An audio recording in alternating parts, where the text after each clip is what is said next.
ಸಂದೊಪ್ಪಿಸಿದ್ದೇನೆ. ಹೌದು, ಯಾಗದ ವಿಧಿ ವಿಧಾನ ಏನಾದ್ರೂ ಇದ್ರೆ ಅಪ್ಪಣೆ ಕೊಡಬೇಕು ಅಂತ ಕೈ ಜೋಡಿಸಿ ಪ್ರಾರ್ಥಿಸ್ತೇನೆ. ಯಾಗ ದೀಕ್ಷಾ ಬದ್ಧನಾಗಿ ಕುಳಿತ ಮೇಲೆ ಯಾವುದೇ ಕಾರಣಕ್ಕಾಗಿ ನನ್ನಲ್ಲಿ ಕೇಳಿದ್ರೆ ನೀನು ಹೇಳುವ ಯಾವ ಕಾರಣಕ್ಕೂ ಎದ್ದು ನಿಲ್ಲುವುದಿಲ್ಲ. ಇಲ್ಲ, ಬ್ರಾಹ್ಮಣರು ಬಂದರೆ ಅವರು ಕೇಳಿದಷ್ಟು ದಕ್ಷಿಣೆಯನ್ನು ಕೊಡಬೇಕು. ಬ್ರಾಹ್ಮಣರು ಇಲ್ಲಿಗೆ ಬಂದು ಏನನ್ನ ಕೇಳಿ ಅದನ್ನು ನೀಡುವುದಕ್ಕೆ ನಮ್ಮ ಸೇವಕರಿಗೆ ಅಪ್ಪಣೆ ಕೊಡಿಸಿದ್ದೇನೆ. ಸರಿ, ಹಾಗಾದ್ರೆ ದೀಕ್ಷಾ ಬದ್ಧನಾಗಿ ಅಪ್ಪಣೆ.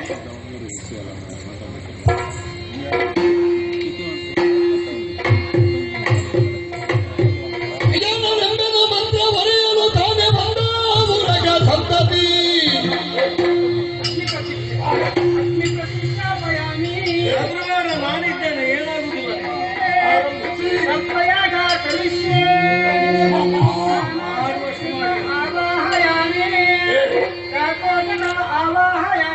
ಬಂದು ಬೀಳ್ತಾ ಇದೆ.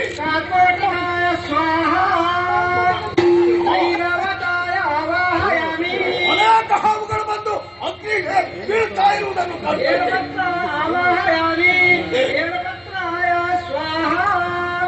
ಬಾನುಕಾಯ ಆವಾಹಯಾಮಿ, ಬಾನುಕಾಯ ಸ್ವಾಹ. ಅನೇಕ ಹಾವುಗಳು ಬಂದು ಬೆಂಕಿಗೆ ಬಿದ್ದು ಬಿಲ ಬಿಲನೆ ಒದ್ದಾಡಿ ಸಾಯುತ್ತಿರುವುದನ್ನು ನಾನು ಕಾಣ್ತಾ ಇದ್ದೇನೆ. ಆದರೆ ನನ್ನಪ್ಪನನ್ನು ಬಂದಂತಹ ತಕ್ಷಕ ಮಾತ್ರ ಬರುವುದನ್ನು ನಾನು ಕಾಣ್ತಾ ಇಲ್ಲ. ಯಾಕೆ ಹೀಗೆ? ಅವ ಎಲ್ಲಿ ಹೋದ ಹೇಳಿ. ಕಾಯ ಆವಾಹಯಾಮಿ, ಗೆಳೆಯ ಮಂತ್ರದ ಪಾಶ, ಅಯ್ಯೋ ಶನವದನೆಯ ಮರೇಶ, ಒಡನೆ ಬಲದಿ ಇದರ ಒಡಲನ್ನು ಬಳಸಿದ ಬಲದಿ.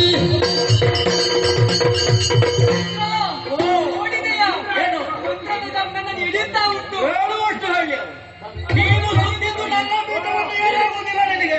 ತಕ್ಷಕ ಇಂದ್ರ ತಕ್ಷಕ ಎಲ್ಲಿದ್ದಾನೆ? ಅವ ದೇವೇಂದ್ರ ಸಿಂಹಾಸನಕ್ಕೆ ಸುತ್ತಿಕೊಂಡಿದ್ದಾನೆ. ನಿಮ್ಮಲ್ಲೊಂದು ಮಾತು ಹೇಳಿ. ಏನು? ದುಷ್ಟಂ ದೂರವರ್ಜಯೇ. ಯಾವಾಗಲೂ ದುಷ್ಟರ ಮೇಲೆ ದಯೆ ತೋರಕೂಡದು. ಅಂತಹ ಕೆಟ್ಟ ತಕ್ಷಕನಿಗೆ ದೇವೇಂದ್ರ ರಕ್ಷಣೆಯನ್ನು ಕೊಟ್ಟಿದ್ದಾರೆ. ಸ್ವಾಮಿ, ದೇವೇಂದ್ರ ಮೇಲೆ ಇವು ನನಗೆ ಭಕ್ತಿ ಮೂಡುತ್ತಾ ಇಲ್ಲ. ತಕ್ಷಕ ವಾಸವ ಸಹಿತ ಅಗ್ನಿಗೆ ಬೀಳುವ ಹಾಗೆ ಮಂತ್ರ ಹೇಳಿ. ತಕ್ಷಕ ಇಂದ್ರ ಆವಾಹಯಾಮಿ.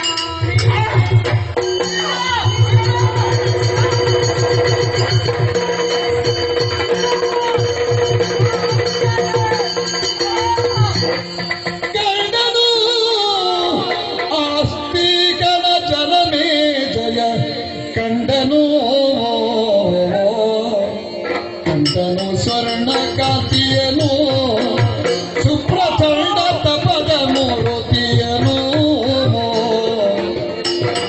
ಮುನಿಗಳ ತಂಡ ವೇಣು ತನ್ನ ಮಿಕುದನು, ಒಡನೆಯ ಮಂಡಲಾಧಿಪನೆಂದು ಮೈದೆಯ ಮುನಿಪಾದ ಪುಂಡರಿಕಗೆ ಚಾಚಿಕೊಂಡು ಉತ್ತರಿಸುವುದ ಕಂಡನು ಆಸ್ತಿಕನ ಜನಮೇ ಜಯ. ಕಂಡನು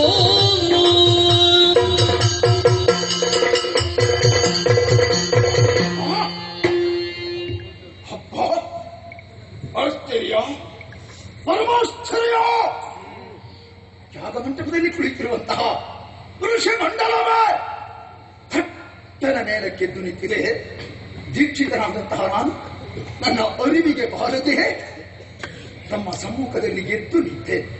ಓಹೋ, ಬಂಗಾರದ ಬಣ್ಣದಿಂದ ಉಪ್ಪುದಂತಹ ದಿವ್ಯ ಕಾಂತಿಯುಳ್ಳಂತಹ ಮುನಿಪೋತ್ತಮನ ಆಗಮನವಾಗಿದೆ. ಸ್ವಾಮಿ, ಯಾರು ನೀವು? ಯಾಕಿಲ್ಲಿಗೆ ಬಂದಿರಿ? ನಿಮ್ಮ ಬಯಕೆ ಆದರೂ ಏನು?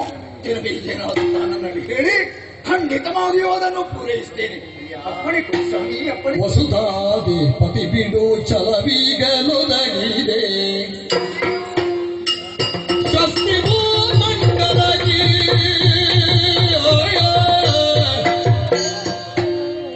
ದುಷ್ಟಾಹಿಗಳ ನಾಶ ವಾದಿಗಳುಳಿದುದು, ದುಷ್ಟಾಹಿಗಳ ನಾಶ ವಾದಿ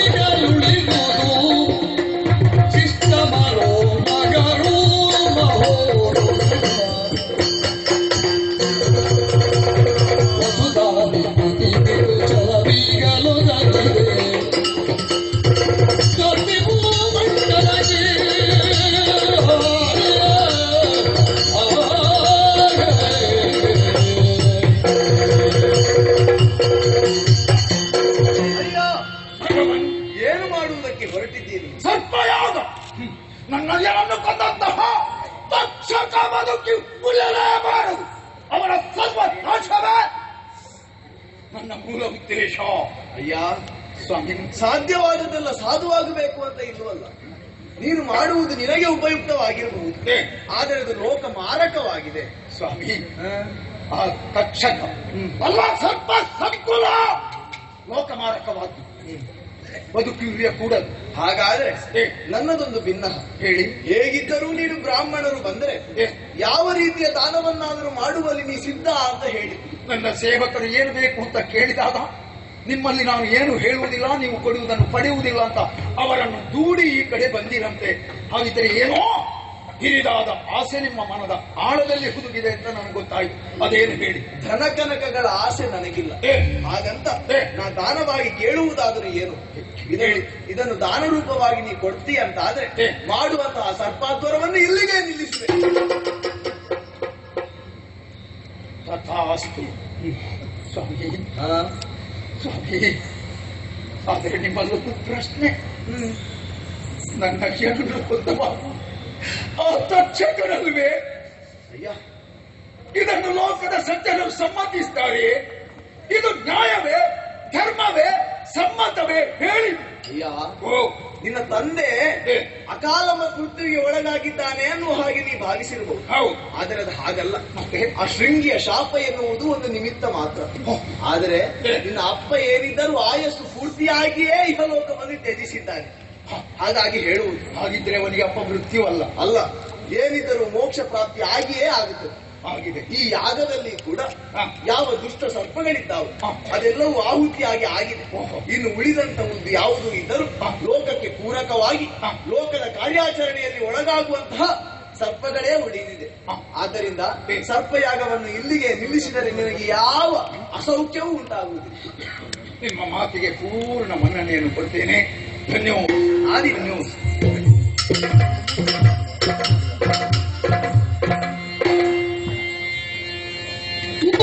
ಮೆಚ್ಚಿದೆ ಬಾಲ ಮುನಿತವ ಮಗಿಮೆಗಿ ಇಳೆಯೊಳಗಿನಿಲ್ಲವೈ ಬಳಿರೇ ಮೆಚ್ಚಿದೆನು ಉಳಿಸಿದೆ ಎಲ್ಲಯ ಹರಣವೆಲ್ಲಯ ಉಳಿಸಿದೆ ಎಲ್ಲಯ ಹರಣವೆಲ್ಲಯ ಕುಲ ಪಡೆದು ಕಾರುಣ್ಯವನು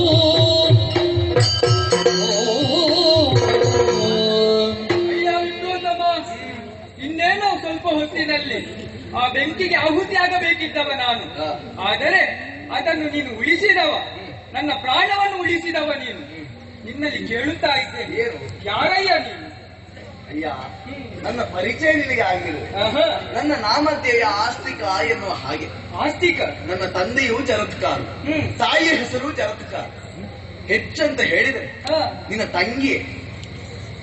ನನ್ನ ತಂಗಿಯ ಮಗ ನೀನು, ನನ್ನ ಅಳಿಯ ನೀನು. ನೀವು ನನ್ನ ಮಾವ. ಅಳಿಯ ಅಳಿಯ, ನನ್ನ ಜೀವವನ್ನು ಉಳಿಸಿದವ ನೀನು. ಹಾಗೆಂದ ಮಾತ್ರಕ್ಕೆ ನಿನ್ನನ್ನು ಹೀಗೆ ಬಿಡುವವ ನಾನಲ್ಲ. ನಿನಗೆ ಏನು ಬೇಕು ಕೇಳಿಕೋ, ನಾನು ಒದಗಿಸಿಕೊಡುತ್ತೇನೆ. ಅಯ್ಯ, ಸರ್ಪಗಳಿಂದ ಅನೇಕರು ಬಾಧೆಯನ್ನು ಅನುಭವಿಸುತ್ತಾರೆ. ಅದನ್ನು ಸ್ವಲ್ಪ ಮಟ್ಟಿಗೆ ತಡೆ ಹಿಡಿಯಬೇಕು ಎನ್ನುವ ಹಾಗೆ ನಾ ಸಂಕಲ್ಪಿಸಿ ಒಂದು ವರ ಅಂತ ಕೇಳ್ತೇನೆ. ಹೇಗೆ? ಆಸ್ತಿಕ ಎನ್ನುವ ನಾಮಜಪವನ್ನು ಯಾರು ಮಾಡುತ್ತಾರೋ ಅವರಿಗೆ ಯಾವ ಕಾಲಕ್ಕೂ ನಾಗದೋಷ ಬಾಧಿಸಕೂಡದು. ಅವರು ನಾಮಜಪ ಮಾಡುವ ಹೊತ್ತಿಗಾದರೂ ಸರ್ಪಗಳು ಬಂದು ಅವರ ಮೇಲೆ ಆಕ್ರಮಣ ಮಾಡಿತು ಎಂದಾದ್ರೆ ಆ ಸರ್ಪಗಳ ಹೆಡೆ ಎನ್ನುವುದು 1000 ಹೋಳಾಗಿ ಹೋಗಬೇಕು. ಇಷ್ಟೇ ನಾ ಕೇಳಿಕೊಳ್ಳಿ. ಇಚ್ಛೆಯಂತೆ ಆಗಲಿ. ಹಾಗಾದ್ರೆ ನಿತ್ಯದ ಕಾರ್ಯದಲ್ಲಿ ತೊಡಗಿಕೊಳ್ಳಿ. ಹಾಗೆಯೇ